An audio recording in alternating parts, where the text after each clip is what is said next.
इस वीडियो में हम बात करेंगे ऑब्स्ट्रक्टिव स्लीप एपनिया के बारे में, जिसको हम शॉर्ट फॉर्म में ओएसए भी बोलते हैं।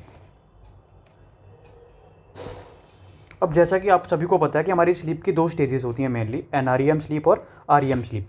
अब एनआरईएम स्लीप के टाइम पे तो क्या होता है, जो हमारी जो मसल टोन होती है वो बिल्कुल नॉर्मल रहती है, जिसकी वजह से उस टाइम पे जो एयर होती है बिल्कुल ईजिली अंदर चली जाती है।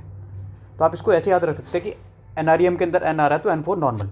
लेकिन आरईएम स्लीप के टाइम पे क्या होता है, जो मसल टोन होती है वो हमारी कम हो जाती है। मसल टोन कम होने की वजह से क्या होता है कि जो एयरवे होता है वो हमारा ब्लॉक हो जाता है आरईएम स्लीप के टाइम पे। तो एयरवे ब्लॉक होने की वजह से क्या होता है कि अंदर बिल्कुल भी एयर हमारी नहीं जा पाती है और बंदे को एपनिया हो जाता है। अब इसका जो मेन जो रिस्क फैक्टर होता है ओएसए का, वो होता है ओबेसिटी। जैसे किसी का जो बीएमआई है सपोज मोर देन 30 है,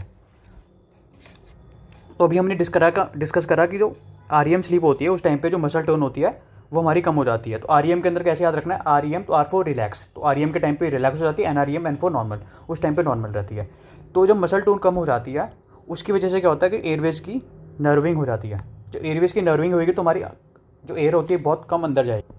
अब जब हमारी एयरवे बहुत कम एयर अंदर जाती है, जिसकी वजह से बंदे को क्या होती है, स्नोरिंग होती है। कि जब हमारी जो एयर है बहुत पतले रास्ते से अंदर जाएगी तो उसकी वजह से उसको क्या होगा, पेशेंट को स्नोरिंग होगी।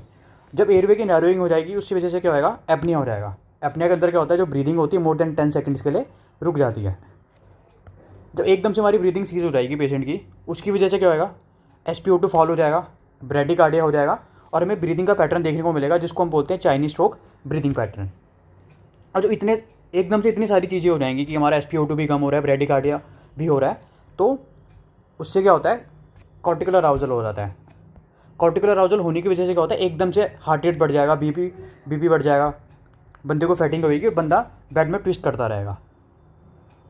अब ऐसा तो है नहीं कि ये चीज़ बंदे को एक ही बार हो रही है, रिपीटेडली उसको स्लीप के टाइम पे ऐसे एपिसोड्स आते रहेंगे कि 2-3 घंटे में ऐसे उसको आते रहते हैं। जब रिपीटेडली इसको बार बार ऐसा होता रहेगा कि हार्ट के ऊपर हमारा जोर पड़ रहा है, बीपी एकदम से बढ़ रहा है, हार्ट रेट भी एकदम से बढ़ रहा है, तो उसको क्रोनिकली अगर ये चीज़ होगी उससे क्या होगा, लेफ्ट वेंट्रिकल की हाइपरट्रॉफी हो जाती है। अब जो पेशेंट है बार बार उसको फैटिक भी हो रही है, बेड में बार बार ट्विस्ट भी कर रहा है, तो उसकी जो स्लीप क्वालिटी होती है वो बहुत ज़्यादा पुअर हो जाती है। अब जब रात को उसको नींद नहीं आएगी तो दिन में उसको बहुत बारी नींद आती है। जब दिन में उसको बार बार नींद आती रहेगी, दिन में वो सोता रहेगा, तो उसकी जो फिजिकल एक्टिविटी होती है वो कम हो जाती है। अब वो हमारी जो ओबेसिटी को क्या कर रही है, फर्दर एग्रावेट कर रही है। अब अगला नर्विंग की वजह से क्या हो रहा है, जब एयरवे की नर्विंग हो जाती है तो उसकी वजह से क्या होती है, ग्रंटिंग होती है। ग्रंटिंग की वजह से क्या होता है, जो पेशेंट होता है उसका माउथ हमारा खुल जाता है। जब माउथ खुल जाता है तो उसकी वजह से अंदर हमारी एयर चली जाती है। तो उसको एक बार मैं फिर से रिपीट कर देता हूँ कि सपोज ओबेसिटी है, आरईएम स्लिप के टाइम पे क्या होगा, मसल की टोन कम हो जाएंगी और हमारा एयरवे नैरो हो जाएगा। जब एयरवे नैरो हो जाएगा तो कम छोटे एयरवे के थ्रू एयर हमारी अंदर जाएगी तो उसको स्नोरिंग होगी पेशेंट को।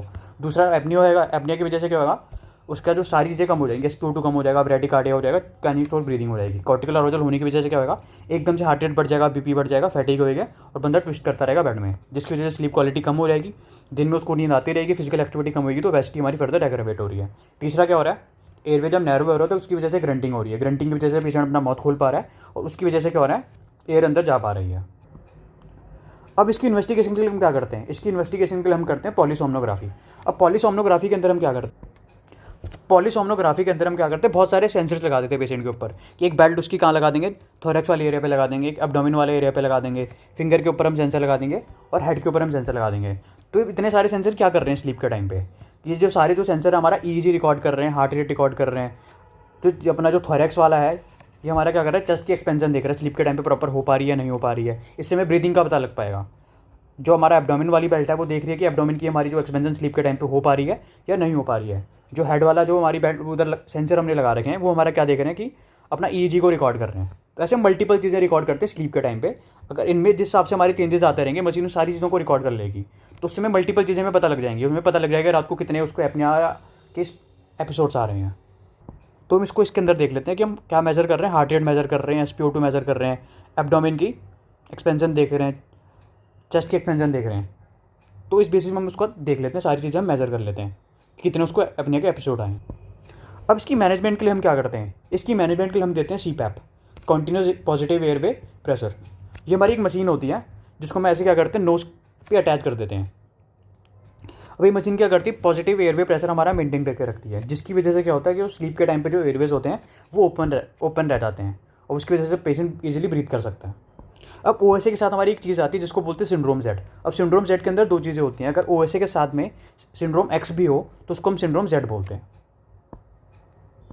अब जैसे हमने इसकी पैथोफिजियोलॉजी के अंदर पढ़ा था कि बंदे की स्लीप क्वालिटी कम हो जाती है जिसकी वजह से दिन में भी उसको नींद आती रहेगी। तो स्लीप क्वालिटी को चेक करने के लिए हमारा स्केल होता है जिसको बोलते हैं एप्सवर्थ स्लीपीनेस क्वेश्चनेयर। तो इसके अंदर हम मल्टीपल क्वेश्चन उसको फॉर्म फिल करने को दे देते हैं, तो उसमें देखते हैं कि उसको स्लीप कैसी आ रही है, मतलब दिन में कि उसको क्या बोलते हैं, सिटिंग के टाइम पे भी उसको नींद आ रही है, टीवी देखते टाइम पे भी नींद आ रही है, पब्लिक प्लेसेस पे भी उसको नींद आ रही है, लेटते हुए भी उसको नींद आ रही है, कार के अंदर गाड़ी चलाते हुए उसको नींद आ रही है। तो इस बेसिस में क्या करता है वो खुद को स्कोर दे देता है, 0, 1, 2, 3 के बेसिस में खुद को स्कोर देखते हैं। उसके बाद हम टोटल स्कोर क्या करते हैं, मेजर कर लेते हैं। जितना ज़्यादा स्कोर होएगा उतनी ज़्यादा उसकी सिवेरिटी होगी OSA की। अगर ये वीडियो आपको अच्छी लगी तो चैनल को सब्सक्राइब करना, वीडियो को लाइक करना और शेयर करना। Thank you.